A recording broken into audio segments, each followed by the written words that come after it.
before we come to Prime Minister's questions. The Clerk of the House, Sir John Benger, has informed me that he has indicated to His Majesty the King that he intends to surrender his patent as Clerk of the House in the autumn, to allow him to take up the role of Master of St Catherine's College, Cambridge.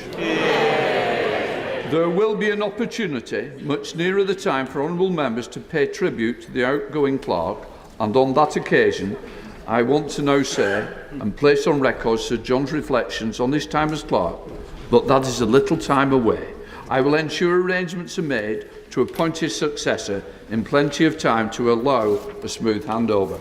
Before we come to Prime Minister's questions, I would like to point out that the British Sign Language interpretation of proceedings is available to watch on Parliament Live TV. We start with questions to the Prime Minister, Philip Holloway. Number one, sir. Prime Minister. Mr. Speaker, I'm delighted that President Zelensky is here in the United Kingdom today. It is a testament to the unbreakable friendship between our two countries, and I'm proud that we are expanding the training for Ukrainian forces to include jet pilots and Marines and ensure that Ukraine has a military able to defend its interests today and into the future. Mr. Speaker, this morning I had meetings with ministerial colleagues and others. In addition to my duties in this House, I shall have further such meetings later today. Philip Holloway. Slava Ukraini. President Zelensky, we salute you.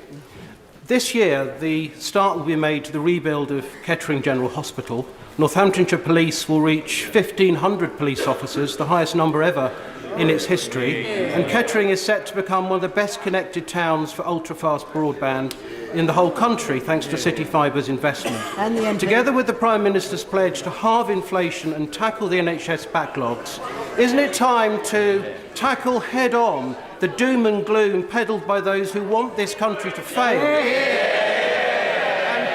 and to be far more optimistic about the many good things happening in Kettering and across the country?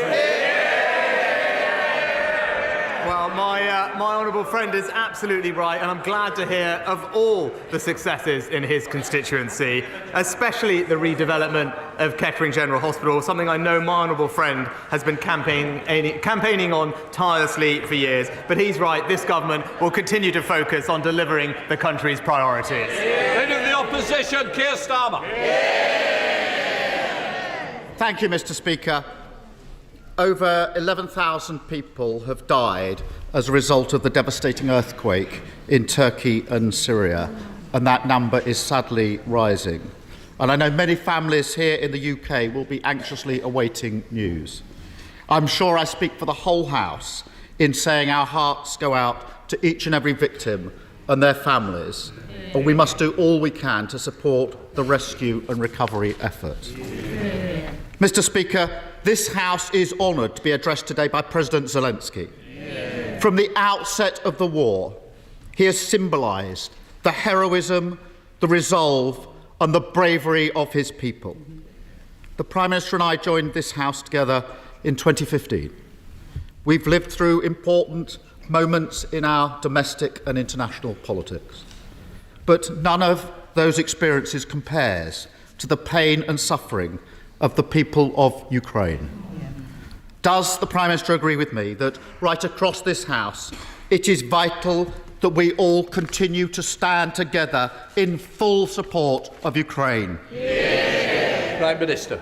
Well, can I first join with the honourable member for paying our respects and thoughts to the people of Turkey and Syria, particularly those affected by the earthquake and the first responders who are doing such a valiant job. The House will be reassured to know that we are in touch with the Turkish and Syrian authorities and providing all assistance that they have required of us, including 77 search and rescue responders that arrived yesterday and have already begun work. And I spoke to the President yesterday to ensure that we are in close communication. And can I thank the honourable gentleman for his comments on Ukraine. It's something that not only the whole country can be proud of, but the entire House can be proud that we came together to stand by Ukraine when the moment mattered, and that we will continue to stand with them united as one Parliament and one United Kingdom. Just for the record, he is the Right Honourable Keir Starmer. Thank you, Mr. Speaker, and I thank the Prime Minister for that answer, because every time Putin has been appeased, he's been back for more. Exactly. And so does the Prime Minister agree with me that across this House we must speak with one voice and say this terrible conflict must end with the defeat of Putin in Ukraine? Mr. Speaker, our objective remains to ensure a Ukrainian victory in this conflict. Vladimir Putin's aggression cannot be seen in any way to have been successful, and that's why we have accelerated and increased our support militarily for Ukraine this year. It's a decision that I took as Prime Minister. Today we are going even further, not just having provided Challenger tanks and being one of the first countries to do so, which catalysed the provision of tanks from other nations as well, but also today to move to start training Ukrainian Marines in the advanced capabilities they will need to mount further offensive, but also to train their pilots on advanced combat aircraft. So the House can be reassured we will continue to support Ukraine to ensure decisive military victory on the battlefield this year. Yes, Starmer. Mr. Speaker, can I welcome the additional support the Prime Minister has outlined today? I've had the privilege, I'm sure he has, of seeing firsthand the brilliant work our military is doing in Salisbury to train Ukrainians in defending themselves. We all support this work and the UK's role in the international drive to ensure that Ukraine has the weapons and the technology required to defend herself. Does the Prime Minister agree that continuing this international effort is the only way to ensure Putin's defeat? Prime Minister. Mr. Speaker, the House may not all be aware that actually we have continued to train Ukrainian soldiers because it's something that we have done for years before the conflict started and something that we should be very proud of. But obviously we've intensified those efforts. Last year we trained 10,000 Ukrainian soldiers through Operation Interflex. This year the Defence Secretary announced that last year we'll be training 20,000 Ukrainian soldiers in addition to the Marines and Air Force pilots that I mentioned earlier. But the Right Honourable Gentleman is right to highlight this has been an international effort. One thing that is a mark of UK leadership in this particular area is that around a dozen other countries have all come here to the UK to take part in our training programs to support Ukrainian soldiers. Many members from around this House will have visited in their constituencies that effort. It's something that's making an incredible difference on the ground, and I know something that the President Zelensky is incredibly grateful for. Yes, Starmer. I think the whole House would like to thank those involved in the incredible training that is going on. Mr. Speaker, before I entered this House, I had responsibility for fighting for justice in The Hague for victims of Serbian aggression. Does the Prime Minister agree with me that when the war in Ukraine is over, Putin and all his cronies must stand at The Hague and face justice? Prime Minister. Mr. Speaker, the Right Honourable Gentleman is absolutely right that we must hold those to account for the horrific crimes that they have committed. I'm proud that the United Kingdom has played, again, a leadership role in this regard, being one of the first countries to provide financial and technical support, putting investigators on the ground. We're shortly to be hosting a conference together with the Dutch. And also, one of the things that I discussed with President Zelensky this morning is our support for the work of the ICC, where, thanks to the efforts of UK members, I'm hopeful that we will see the first indictments very shortly. Keir Starmer. Mr. Speaker, across this House, we don't just hope for Ukraine's victory, we believe in it. And part of that victory must be Ukraine's reconstruction. Does the Prime Minister agree with me that Russia should pay for the destruction it has caused through the wealth lying dormant in blocked Russian government assets? Prime Minister. Mr. Speaker, we are the third largest humanitarian and economic donor to Ukraine, £1.4 billion of support that we have provided through direct grant assistance and guarantees at multilateral lending organisations. And again, the House will remember we took a lead in imposing economic sanctions on Russian entities, including individuals and state-sanctioned assets. We've ensured the provision of funds here will be put in a foundation for reconstruction in Ukraine, and we are currently working with international partners through the legal process to use those assets to fund Ukrainian reconstruction. Of course, that's something that we all want to see, and we're working with our partners to achieve that. Keir Starmer. Thank you, Mr. Speaker. As a country, we've always been at our best when we stand up to tyrannical aggressors, threatening their neighbours and peace on our continent. That's why the Labour Party helped found NATO, and why our commitment to NATO is as unshakable today as it was back then. Does the Prime Minister agree with me that whatever differences we may have, no matter what difficulties we face as a country, we in this House have a duty to stand on the shoulders of giants who came before us and support Ukraine's fight for freedom, liberty and victory? Prime Minister. Well, Mr. Speaker, we remain the leading European ally in NATO, as we always have done. We continue to increase funding in our armed forces by £24 billion at the last spending review to ensure that we maintain not just our NATO obligation to spend 2% of our GDP on defence, but also we participate in every NATO operation and remain the leading nation when it comes to contributions to NATO's Rapid Response Force and the NATO Readiness Initiative. But I join with the right honourable gentleman in saying that this House and this country will stand united with Ukraine until we ensure the defeat of Vladimir Putin's unprovoked, unsanctioned aggression, and that we will make sure that Ukraine is not only victorious, but that we bring peace to its people. Thank you, Mr. Speaker. The Global Combat Air Programme, including Team Tempest, is vital for UK national security and for the world-class aerospace cluster we've got in Lancashire, with many businesses in Burnley and Padiham. This aircraft will protect UK skies, give the RAF the tools it needs for the future, and deepen our relationship with allies like Japan and Italy. So can I ask the Prime Minister, with a refresh of the integrated review taking place, to commit not just to the design and development of this aircraft, but to its production in Lancashire too, providing skilled jobs for generations to come for my constituents and residents all across the county of Lancashire? Mr. Speaker, I was delighted to announce this landmark international partnership with Japan and Italy in December. Team Tempest partners already employ 2,500 people in the UK, with over 1,200 in the northwest. And as we are making more progress, we're going to continue to invest in skills and technology at the BAE Systems factory of the future in Lancashire. Stephen Flynn, Leader of the SNP. Thank you, Mr. Speaker. And on behalf of my party, I'd like to send our condolences to all of those impacted by the devastating earthquake in Turkey and Syria, and also to welcome the exchange between the Leader of the Opposition and the Prime Minister in respect of Ukraine. We all in this House are united in our condemnation of Vladimir Putin and in our hope for a better future for Ukraine. It will be an honour for all of us to listen to President Zelensky this afternoon. Mr. Speaker, in recent days, the former Prime Minister said that she did not regret her time in office. Does the Prime Minister regret her time in office? I think they'll clear up which one, Prime Minister. Mr.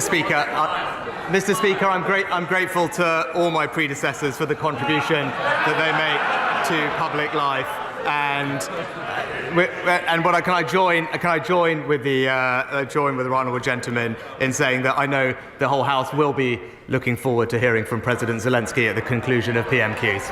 Stephen Flynn. Mr. Speaker, hold on a minute. Let's reflect upon the damage that was caused. 30 billion wiped off the UK economy. Pension funds brought to the brink of collapse. The pound reaching parity with the dollar. And interest rates for mortgage holders right across these aisles soaring. Now, the former Prime Minister won't apologise for the damage that she has caused. So on behalf of the Tory party, will he apologise for her? Prime Minister. Well, Mr. Speaker, on the first day that I took office, I said that mistakes had been made. But what we have done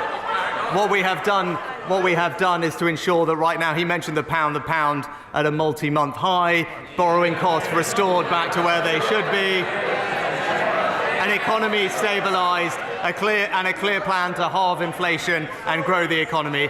That's what the Conservatives are delivering in government, and we continue to deliver it as well for the people of Scotland.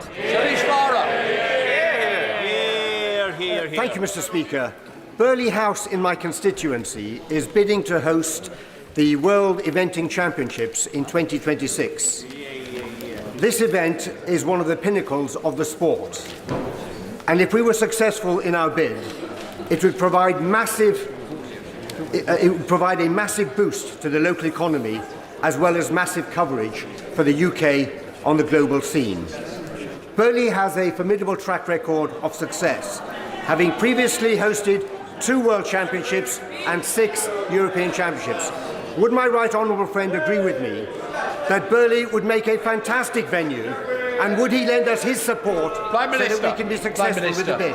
Well, Mr. Speaker, we are committed on building on our fantastic track record of hosting events like the Commonwealth Games, the Women's Euros and the Rugby League World Cup. I understand the relevant UK sporting authorities are looking at the location, and I'm sure that they'll be considering Burley in my right honourable friend's constituency in the near future.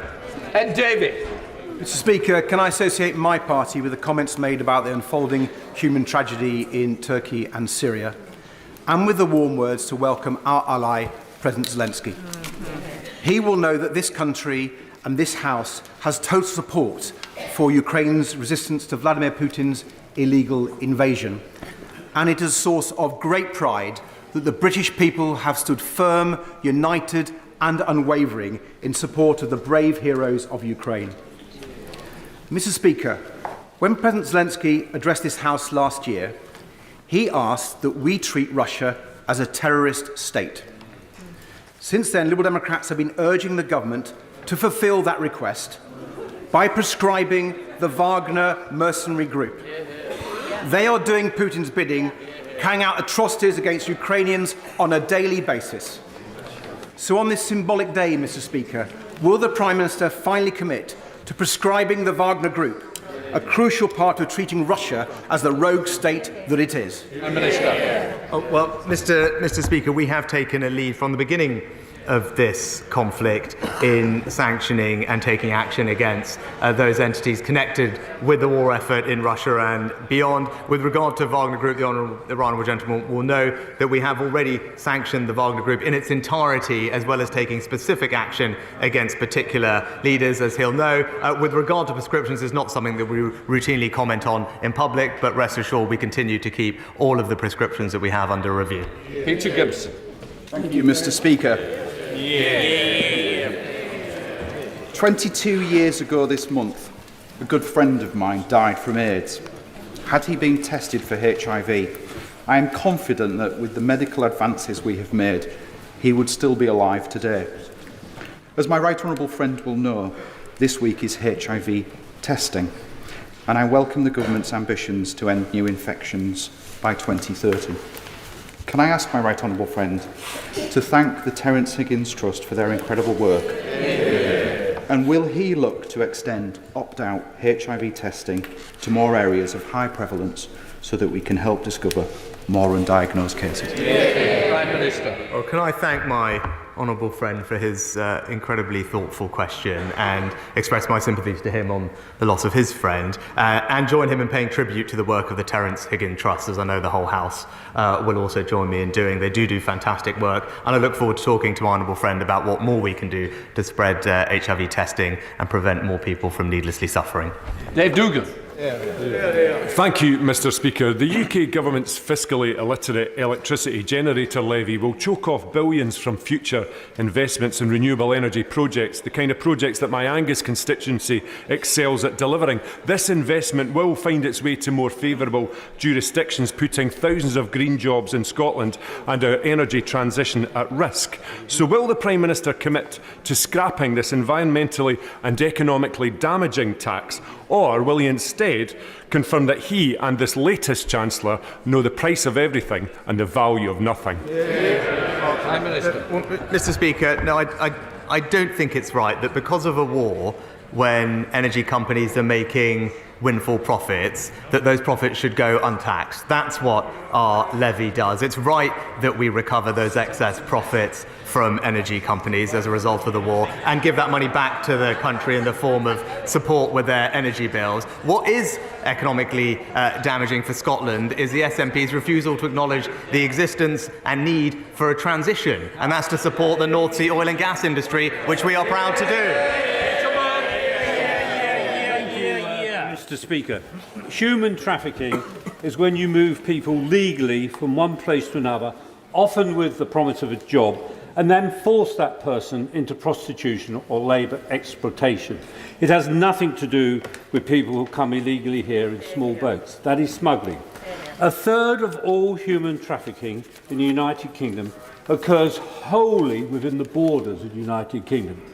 When I was chairman of the all-party group against human trafficking, we campaigned for an independent commissioner. One was appointed in 2014.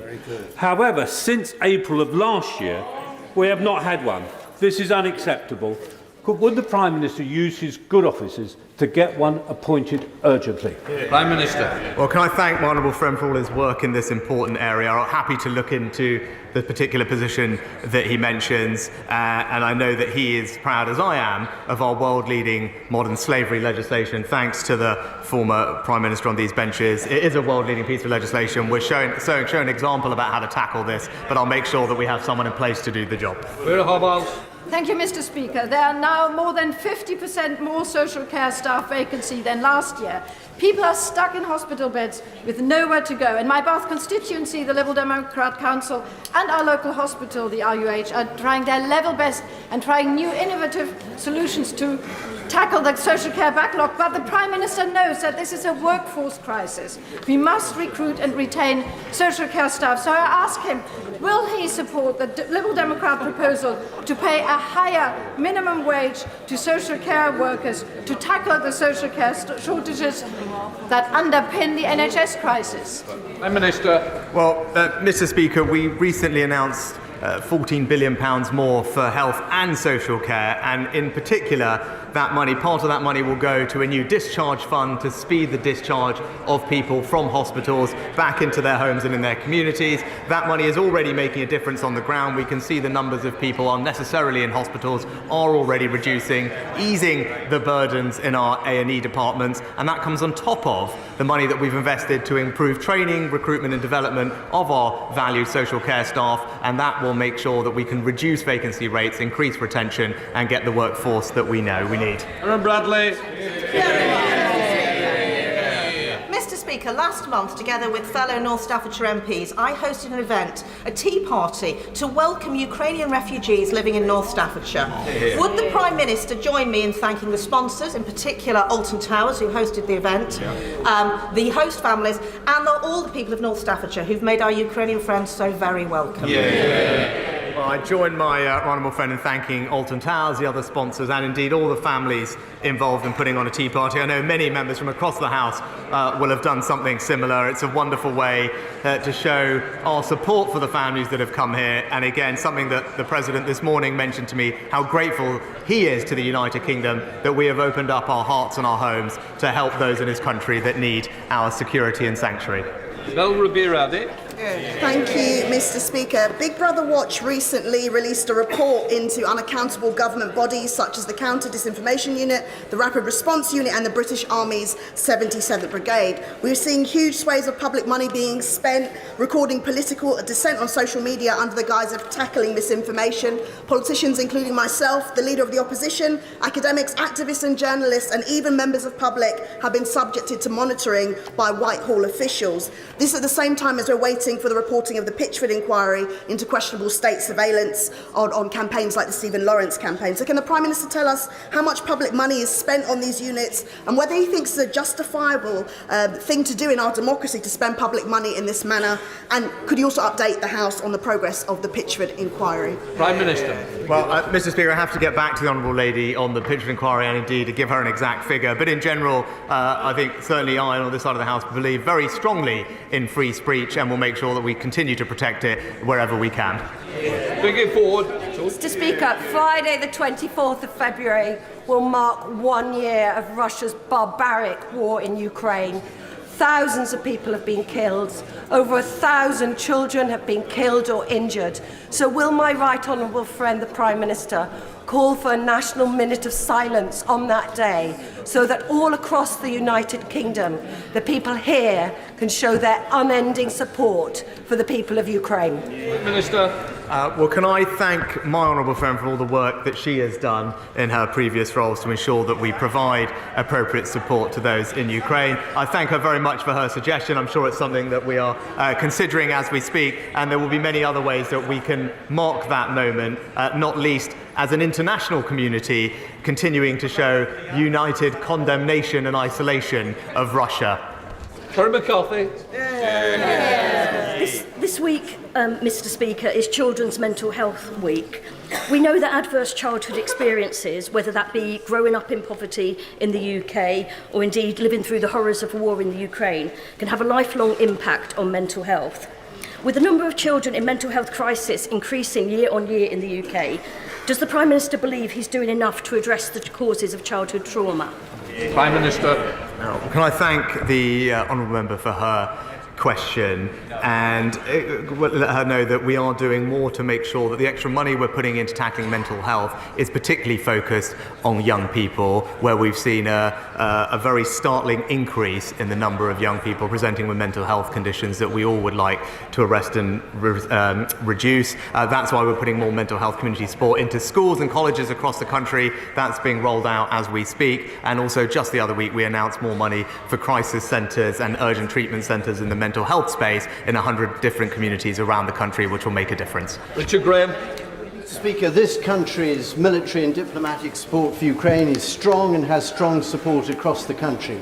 Less well known is a programme that has gone on for a decade, led by the Westminster Foundation for Democracy, to support the Verkhovna Rada, or Ukrainian Parliament.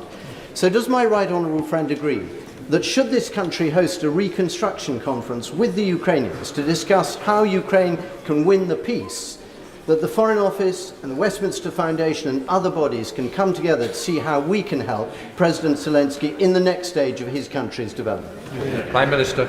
My honourable friend makes an excellent point, and as we look forward to hosting the Reconstruction Conference for Ukraine later this year, I'll make sure to take up this suggestion and involve all those organisations that can provide support to us and ultimately make sure that we can rebuild Ukraine in the way that it deserves. Richard Ford. Thank you, Mr. Speaker. The government will want to help maintain popular backing in the UK for our support to Ukraine, including by helping people with their energy bills. More than 40,000 people across Devon live in homes that are off the gas grid. They're on the rural equivalent of prepayment meters. They need the money up front in order to pay for their heating oil and for their alternative fuels. The government announced an alternative fuel payment last September, but people in Devon are still waiting. What will the Prime Minister say to people who are off the gas grid and are waiting for their alternative fuel payment 5 months later? Well, Mr. Speaker, we specifically considered people who were off the gas grid when designing the energy support schemes that we put in place, which is why the bulk of the support was delivered to those who had electricity meters to ensure it reached people like he mentioned, including many of my own rural constituents as well. That money should be getting to them. I'll make sure that it moves as quickly as possible. But we also put in place the local household support fund to provide discretionary funding that local councils can give to those households who are most in need. Dr. Kieran Mullen.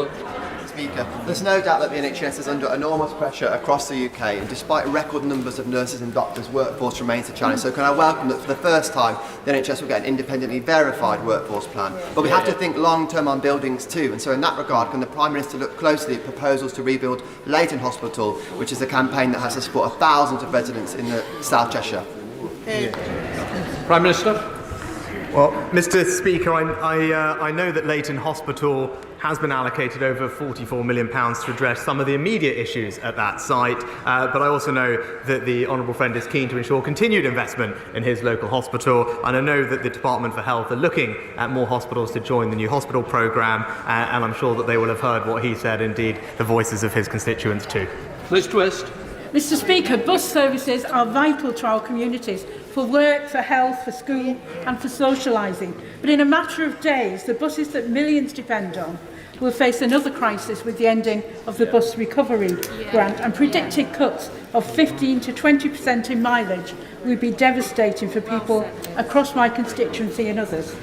Will the Prime Minister commit to extending the bus recovery grant so that communities in my constituency and many others are not left isolated, and will he ask the Transport Secretary to meet with me to discuss this issue? Prime Minister. Well, Well, Mr. Speaker, we recognise the vital importance of buses in our local communities, and that's why we're well on the way to fulfilling our commitment to invest £3 billion over this Parliament in our bus transformation, and that includes funding for local councils to subsidise unprofitable routes through the Bus Services Operators Grant, and recent money to help cap operator fares at £2 through the spring. And of course, we always continue to see how we can support bus services in the long term. Mr. Speaker, would my right honourable friend agree that apprenticeships, such as those offered by the excellent South Essex College in Leigh-on-Sea, which I visited on Monday for National Apprenticeship Week, are a great pathway into work? Well, Mr. Speaker, I completely agree with my honourable friend and pay tribute to her local college, particularly in National Apprenticeship Week. And I know something that we discussed just in Cabinet yesterday. We also have the country's first Education Secretary who herself was an apprentice, and it's something we're proud of. Thank you, Mr. Speaker. Mr. Speaker, can I join the Prime Minister and the Leader of the Opposition in their condolences to the victims of the devastating earthquake in Turkey and Syria?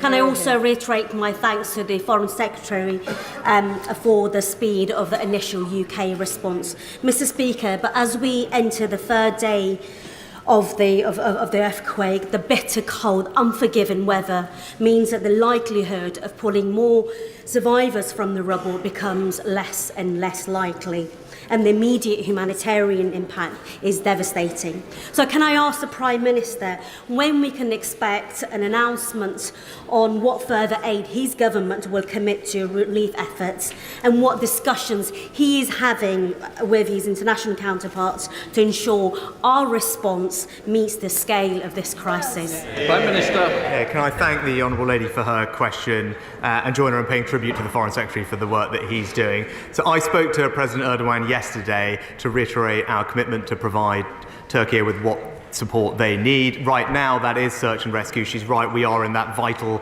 window at the beginning of a situation like this, which is why our search and rescue teams are on the ground providing that assistance. The Foreign Secretary is also speaking to his counterpart at the United Nations to ensure that the humanitarian support that we can provide is well targeted. Also in Syria, where we fund the White Helmets, which are on the ground doing work. We're continuing to be in touch with everyone that we need to, and I can assure the Honourable Lady will continue to provide all the support that is asked of us. I'm pleased to announce, as members will be aware, that President Zelensky will be addressing both houses in Westminster Hall imminently. That will require me to suspend the House's business in a moment. Members attending the address should go directly to the hall following the doorkeeper's directions. The House is expected to resume its sitting at approximately 2 o'clock. The division's bells will be sounded 5 minutes before the resumption.